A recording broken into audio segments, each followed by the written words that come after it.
Caso essa ideia avance, os ministros ganham mais 5 anos de Supremo. Alexandre de Moraes, por exemplo, e também o Flávio Dino, ficariam até 2048. Barroso, 2038, Dias Toffoli, 2047, Zanin até 2055 e Gilmar Mendes até 2035.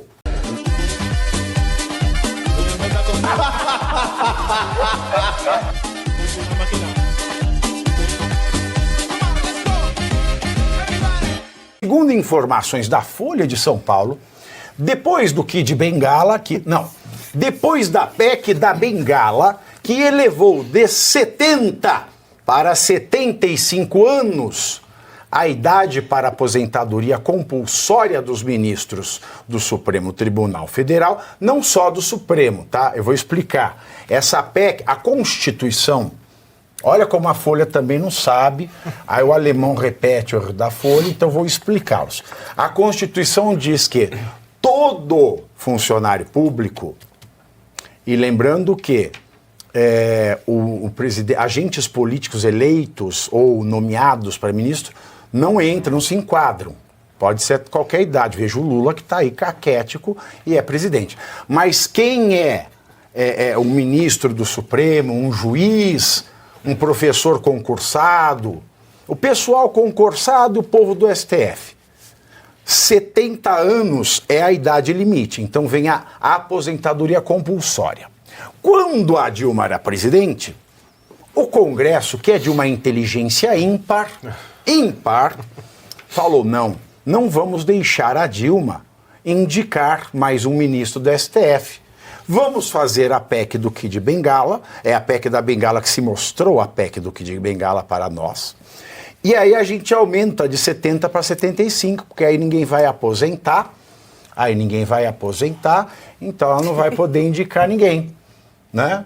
Aí aconteceu do Temer indicar. O rival do Jesus. Eu quero pedir um aplauso para a oposição brasileira. Um aplauso para a oposição brasileira. Vocês são do cacique, tá? Então é por isso que é 75 anos. Então agora está circulando no STF, entre os ministros, a ideia de uma nova emenda constitucional, que seria, eu que dei esse nome brincando no ano passado. Eu criei este nome no ano passado de brincadeira e agora está aí na Folha. A PEC do andador, que eleva o teto de 75 para 80 anos. Caso essa ideia avance, os ministros ganham mais 5 anos de Supremo. Alexandre de Moraes, por exemplo, e também o Flávio Dino, ficariam até 2048. Barroso, 2038, Dias Toffoli, 2047, Zanin até 2055 e Gilmar Mendes até 2035. Ao lado disso, além desses rumores dentro do STF, porque notícia ruim, ela chega assim para ficar, ela impregna o ambiente.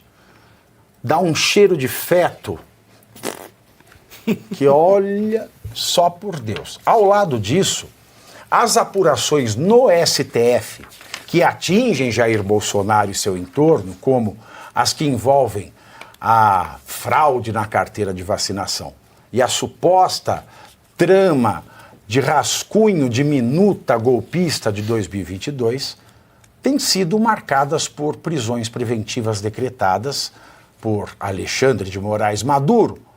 Com as decisões recentes, Moraes já determinou ao menos 64 ordens do tipo desde 2020, sem levar em consideração os casos relacionados aos atos do 8 de janeiro, consolidando o padrão de atuação do ministro da Corte. Professor, Emílio Garrastazu Médici, General Emílio Garrastazu Médici, famoso pelos anos de chumbolho do regime militar. Ele ficaria em cima, ele ficou no chinelo, aliás. Alexandre de Moraes deixou o Médici no chinelo. Fala pra mim. Foi muito além, porque o que eles fazem não tem base constitucional. Pelo menos os militares tentaram, de alguma forma, apresentar base jurídica para aquilo que eles foram fazendo. Eu discordo de parte expressiva, mas isso não significa que eles eram ilegais, porque eles tentaram botar uma base jurídica. Vamos deixar isso uma discussão para uma outra oportunidade no futuro. Mas eu vou ser muito direto, muito rápido, em relação, primeiro, à questão da PEC do andador. Eu sempre defendi 3 coisas. Mandato de 10 anos, ponto final. É o mesmo princípio pelo qual você tem a rotatividade e as eleições. Você não tem as eleições para escolher o melhor. Você tem as eleições para impedir que o pior se eternize. Da mesma maneira, 10 anos, independentemente do notável saber jurídico. 10 anos e vai embora. Idade limite mínima, 50 anos. É um absurdo você colocar um menino de 40 anos, 30 anos, você teria, mas você tem sabedoria que eles não têm. Mas 30 anos para ser um ministro do Supremo Tribunal Federal, isso é um absurdo. 50 anos no mínimo e a idade pode ser qualquer. A idade mínima hoje é 35. É 35 anos, exatamente, são 35 anos. É um menino, 35 anos é um menino. Segundo, aí quando você dá uma olhada e observa ao que o Alexandre de Moraes está fazendo, isso decorre de quê? Exatamente, do exacerbar o poder. Isso decorre de falta de Jesus. Falta Olha, de eu luz, posso até dizer que pode ser falta isso. de Cristo, É mas verdade. o problema todo, a estrutura permite. É uma estrutura que permite que ele faça o que ele faz. Se você tem alguém que tem um mínimo de norte e busca o equilíbrio da sociedade e o respeito com os padres, ele não respeitou o André Mendonça. Ele desrespeitou aquela discussão. Ele não percebeu que eles são pares e um par não bate no outro par. Simples assim quando é uma autoridade pública. Aí quando a estrutura permite, faz o que quer e ele está fazendo. E veja, como você disse, eu não vi regime autoritário no Brasil que tenha feito no limite e no nível e no volume que ele está fazendo. Porque no regime militar, né, ainda se tinha o cavalheirismo, se tinha a finesse, vamos dizer assim, a honradez de se institucionalizar o ato. Então você sabia o que não podia. Sim. Hoje a gente vive atos sem a sua institucionalização, é um terror. Desculpa te interromper. Naquela época, pelo menos, se você te falasse há 2 pesos e 2 medidas, você sabia o que pesava cada um e não havia 2 pesos e 2 medidas. Quando se institucionalizava, era um peso, poderia desagradar. Hoje você tem um peso e 800 mil medidas que decorrem da interpretação daquele que tem um poder e usa as instituições do Estado, os instrumentos do Estado, de acordo com o seu interesse. Hoje você não tem mais, você não tem uma anomia, você tem um caminho para anomia. As instituições, as regras não servem para nada, só servem como armas políticas e armas para aqueles que estão no poder. Se a gente considerar, João, que A é de direita e B é de esquerda, há anomia. Mas B mia à vontade. Não, e você vê que como se trata com normalidade isso, né? O STF ventilou que está pensando isso, né? Que seria uma coisa já para parar a República, né? Fala, como assim, juízes estão querendo legislar, mas já virou uma coisa normal, né? Já virou normal eles palpitarem, cantarem, como a gente mostrou, né? Ele fala, eu tô pagando um mico aqui, que é um mico com enorme frequência, nunca vi isso. E a mídia noticia com normalidade também, os juízes estão pensando aqui em votar aqui numa PEC e tal, mas não precisa nem de PEC, porque eles criam lei toda hora, né? Eles criam novas leis, criam novas interpretações, basta eles fazerem isso. E você vê como as ditaduras, os estados de exceção vão se perdendo no personagem, né? Vão virando caricaturas mal feitas de si mesmo, lamentavelmente. Agora já vão passar de 75 para 80. Como você colocou, a estratégia na época, não, vamos aumentar para 75 porque vai segurar a Lava Jato e tal, aquela história que a gente pensa no longo prazo. Muita gente já criticou na época, falou, bicho, isso aí vai dar errado como sempre. E deu errado. Então a gente vê que o Supremo solta esses balões de ensaio na mídia para ver se não fica tão estranho. Se não fica tão estranho, eles vão em frente, alguém do governo vai soltar a PEC lá e já vai votar. E aí só não quero acreditar que a direita vai mais uma vez falar, a gente vai apoiar essa PEC porque depois de 1001 derrotas a gente vai ter uma vitória. Isso, porque não dá, né, direita?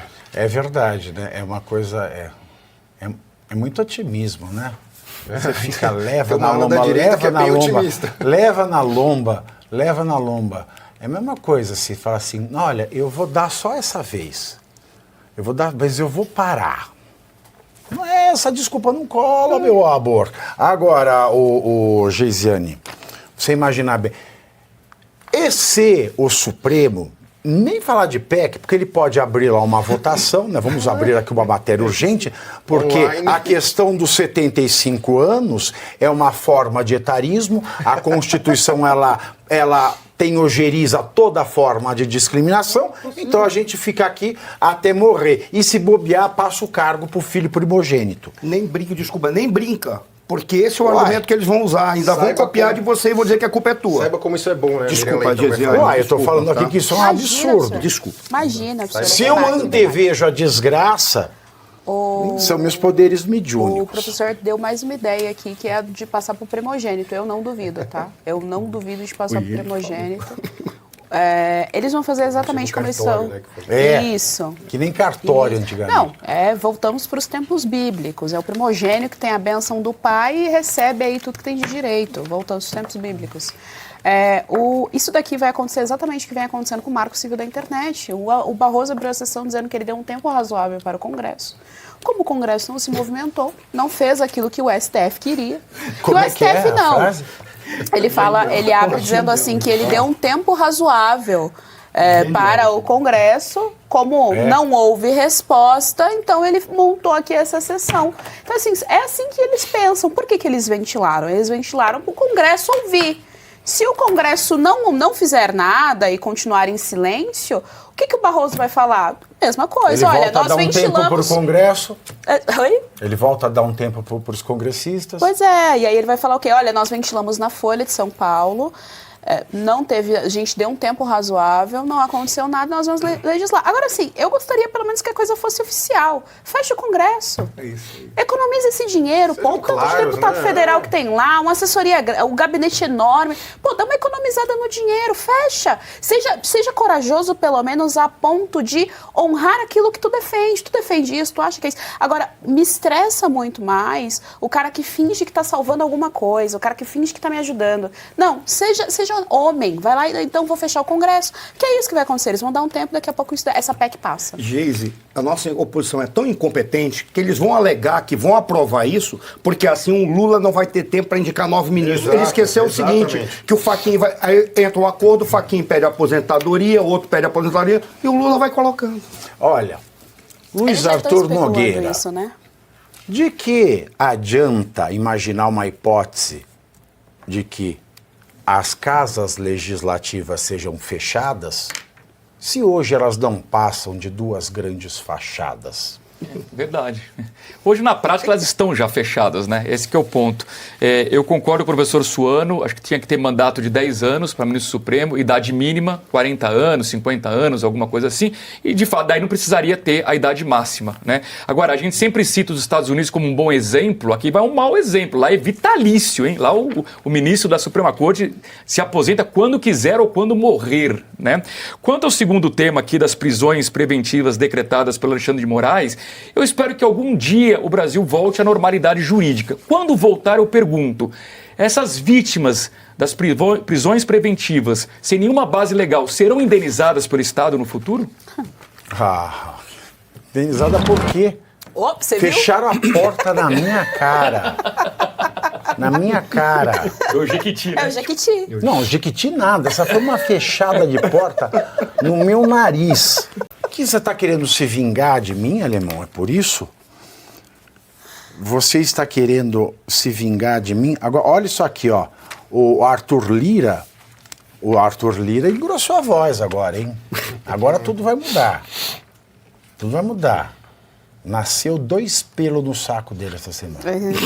O Arthur Lira, ele recorreu à consultoria jurídica do Congresso para apoiar um possível processo de abuso de autoridade contra a Polícia Federal. A decisão foi tomada depois que o deputado Marcel Van Hatten, do Novo, e cabo Gilberto Silva, do PL, foram indiciados por criticar um delegado da PF. Em pronunciamento feito na semana passada, Lira enfatizou que Iorley e os deputados têm imunidade parlamentar, o que os protegem de punições por suas opiniões. Essa prerrogativa, inclusive, já foi reafirmada como absoluta pelo STF. Faça-me rir. 1 minuto para cada, quem quer começar, é 1 minuto mesmo. Eu começo. Eu queria que o Arthur Lira, na verdade, simplesmente conversasse com o adversário dele, para não falar inimigo, Renan Calheiros, e aprenda com o Renan Calheiros como você enfrenta o Supremo Tribunal Federal dentro do Congresso Nacional, lá no momento da tribuna, que é lugar sagrado para a democracia. E lembra que ele bateu o pé, né? O Renan Calheiros Isso. bateu o pé e a polícia não cumpriu a ordem. Exatamente. Mas são as mesmas pessoas que falam isso, né? Que defendem esses abusos. Essa é tática Roberto Leal. Bate o pé, bate o pé, bate o pé. Aí dá certo. Aí ficou a PF, eu prendo ou não prendo, né? Mas aí são as mesmas pessoas que corroboram tudo isso, são as que chamam o impeachment da Dilma de golpe, são as que falam que a mídia é de direita quando ela é de esquerda. Então, o método da esquerda é a mentira. Não, mas e a ludibriar. mídia mesmo, assim, a imprensa, o jornalismo é de direita.